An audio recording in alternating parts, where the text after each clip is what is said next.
Father, Father, where are you going? Oh, do not walk so fast. Speak, Father, speak to your little boy, or else I shall be lost. The night was dark. No father was there. The child was wet with dew. The mire was deep, and the child did weep. And away the vapor flew.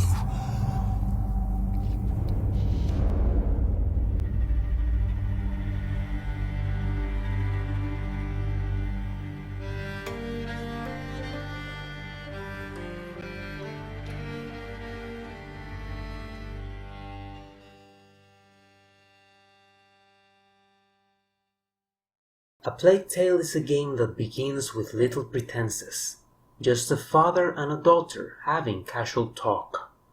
As the scene develops, you get glimpses into the rest of the family members and their family and regional situation.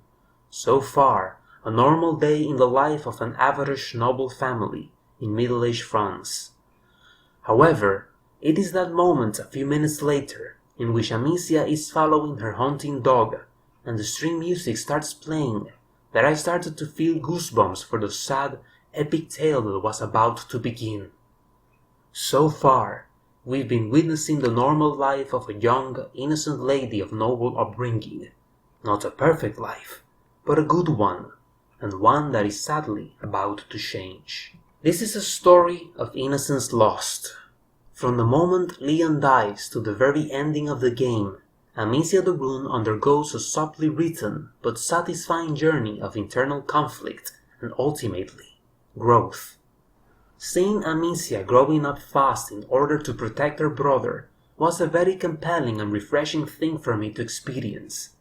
We seldom get female leads that are actually responsible, efficient, and caring for others outside of themselves and other women.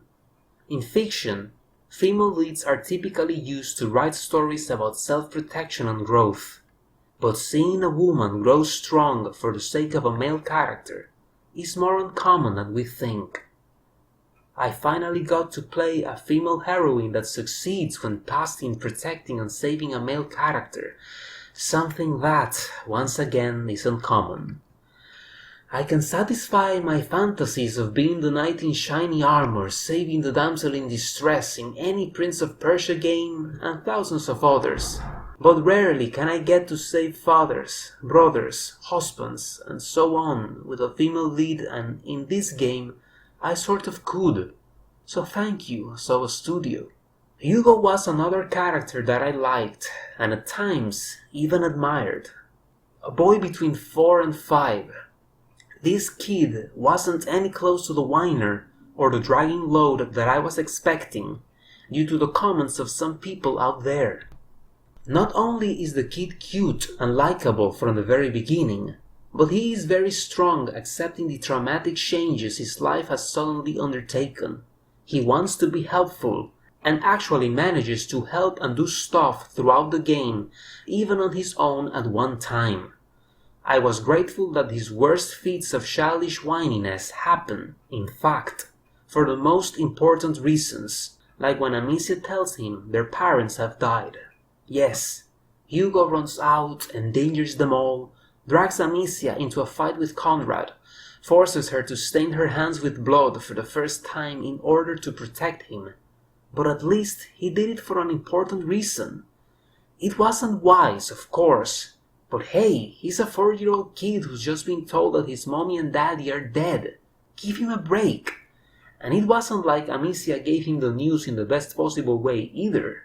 Believe me when I tell you that I have seen kids do worse for a lot less, and we can all agree on that. Hugo is a character that fills the game with a lot of heart, and it's easy to like him. He's filled with lots of details concerning people and animals throughout the story, many of these born out of innocence, but some of them come out of real kindness, gratefulness, and a true sense of wanting to be helpful. Hugo is a very likable character. Protecting him is the center of the game, and when he was absent I was genuinely worried for him, and ultimately missed him.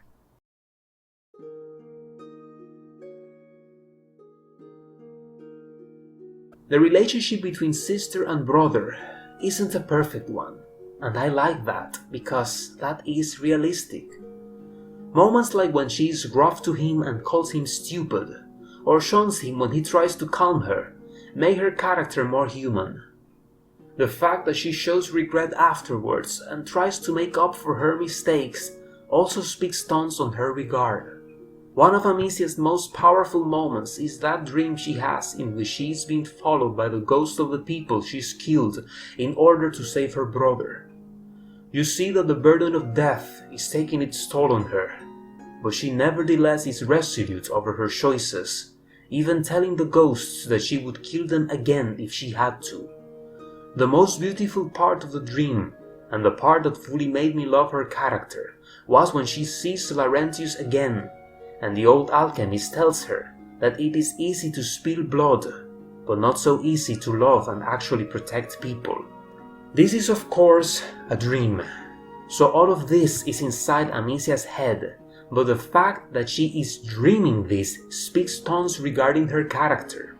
If you ask me, as a little brother myself, I would tell you that Amicia did more than good when it came to protecting Hugo, loving him, guiding him, listening to him, care for him, nursing him. I mean, Amicia is a kid herself. She's just 15 and already she is filling the shoes of a mother, a guardian, a mentor for a little boy who doesn't even know how to pronounce aqueduct in the correct manner. We're not talking about a 13-year-old kid that already knows the basics of many things. We're talking about a 4-year-old child who barely started walking and talking. Amicia will have to teach this boy how to read and write if he doesn't already. She will have to teach him how to ride a horse, how to use the sling and so on, because he's too small to know many of these things already. So Amicia has her hands full with Hugo, and nevertheless she takes the responsibility head on, and to be honest, she did great. There were mistakes, of course, there always is, but for a young girl of 15, innocent herself, she more than did a great job as a big sister. Even so, this dream with Laurentius tells us, the viewers, that despite everything, Amicia still feels she didn't give Hugo all she could, and that is what ultimately makes her such a good sister. She's been delivering the entire game, but she still feels she could have done a lot better.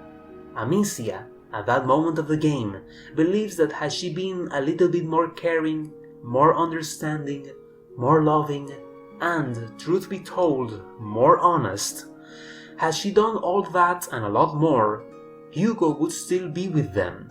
And even better than that, when they reunite at the ending of the game, she puts her words into action. On that final part of the game, they work together in better unison. You can hear her supporting Hugo even more when he faces Vitalis at the church. You even see her taking further steps in the relationship and making time to actually sit and play with him. Something she didn't do much with the boy throughout the game, even after they settle at the castle. Amicia's biggest mistake was not telling Hugo about their mother. She was obviously protecting him from further grief, protecting him from what I call the Beth Green effect. If you've seen The Walking Dead, you know what I mean. However, if the kid found out on his own, like he did in the game, then he would think Amicia had betrayed his trust for hiding the truth from him, and even worse, giving up on their mother. Hugo is too young to understand the burdens of choice. That is part of what makes his character interesting. Amicia is 10 years older, so the way each of the characters perceive the world and the happenings within it are very different to the other. She hid the truth to protect him.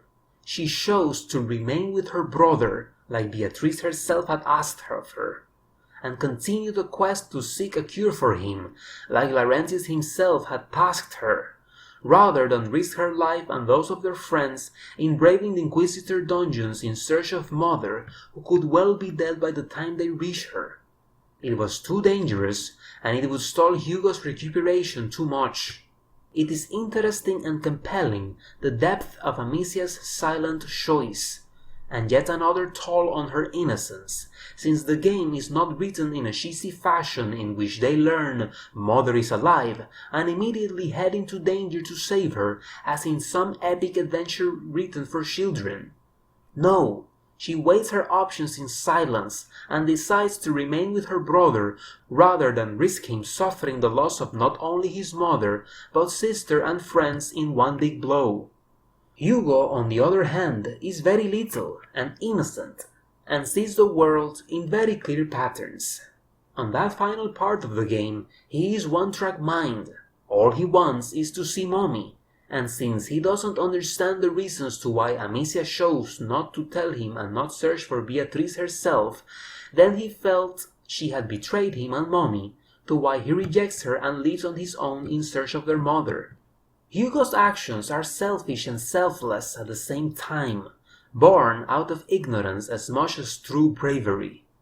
His innocence, however, starts to break when Vitalis forces him to kill scores of men in order to protect his mother, similar to how Amicia had to break her own innocence and kill Conrad to protect Hugo earlier in the game. Hugo's innocence is further shattered when he is forced to choose between the life of his mother and the life of his sister, once again similar to when Amicia chose him instead of their mother, and when his actions, ultimately, lead to the death of Arthur and the breaking of their friendship with Melly. I like that the game did not idealize Hugo and shield him from hard choices. In fact, they end up putting him in the same position his sister is, what ultimately bond them further. As I already said, the dream demonstrates Amicia's regrets and she redeems her mistakes with actions and improves even more her efforts at being a big sister. Hugo, on his point of view, demonstrates his own worth when he puts his life at risk in order to save his mother. His redeeming moment comes when he forgives his sister rather than punish her further, when Amicia had more than punished herself already the past month. Thus they offer the game a very beautiful and moving ending of each playing with the other, the characters joined in an improved brotherly and sisterly bond, in which they not only share their grief, but now share the burden of choice and in the end, happiness as well. One of the things this story teaches us is that in order to properly love someone, you have to give them everything you have, not just one thing or another. It wasn't enough for Amicia to kill soldiers and seek a cure for her brother.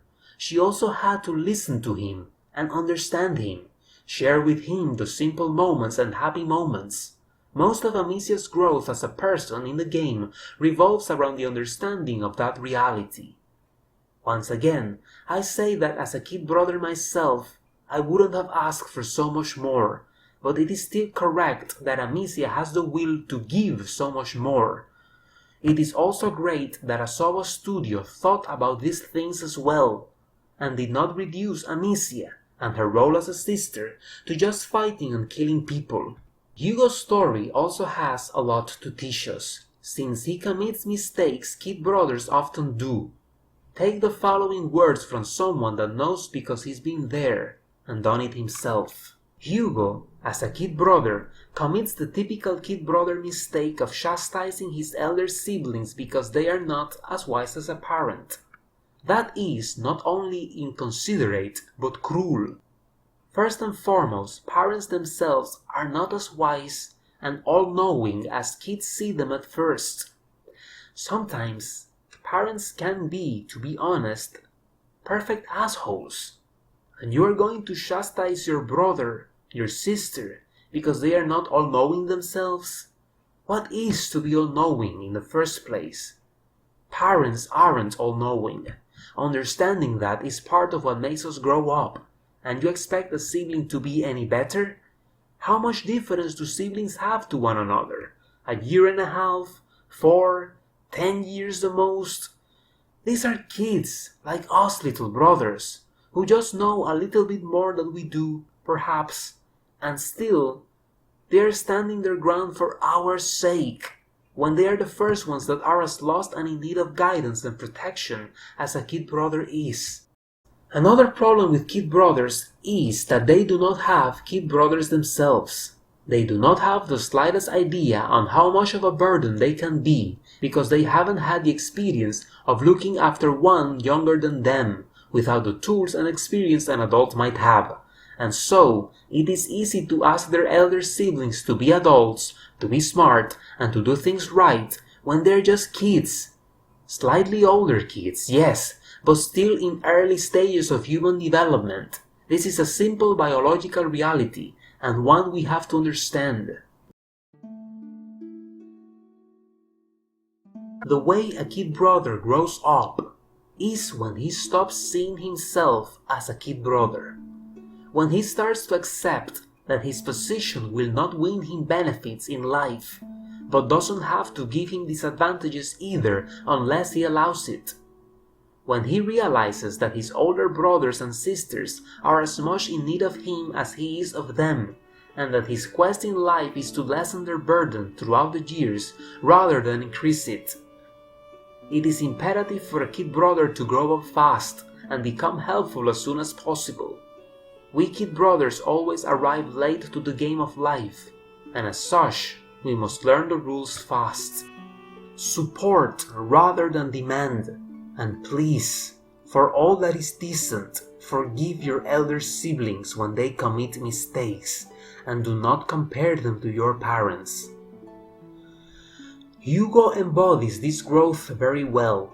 He never gave up on his mother, but he learned to forgive his sister, because she more than deserved to be forgiven. Asobo Studios did a great job in writing this sister and brother relationship. A Plague Tale is one of the best tributes ever written to big sisters. Women, in general, are poorly represented in fiction, and I know it from a personal level, since most of the people that have raised, taught, and inspired me are women. My mother, my sister, my aunties, my cousins, even a few neighbors, have all demonstrated me that women, in real life, are stronger, wiser, more reliable, competent, caring, considerate, and so much more than they are given credit in fiction. Sisters in particular are on purpose avoided, and when it comes to brothers and sisters, forget it. So yes, from a personal point of view, I can tell you that this game represented well what good sisters and their relationship with their little brothers can be. This makes me glad, because sisters need to be considered, respected and appreciated. They mean and do a lot for us, more than we sometimes realize or care to admit to them.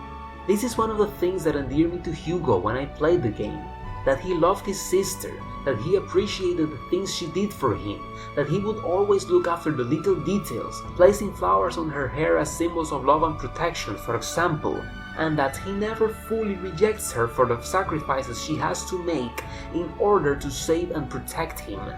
Even when he leaves her and adopts that rebel, surface-level attitude of not needing her, he still misses her very much, and when they reunite, he quickly accepts her apologies without tormenting the poor big sister further.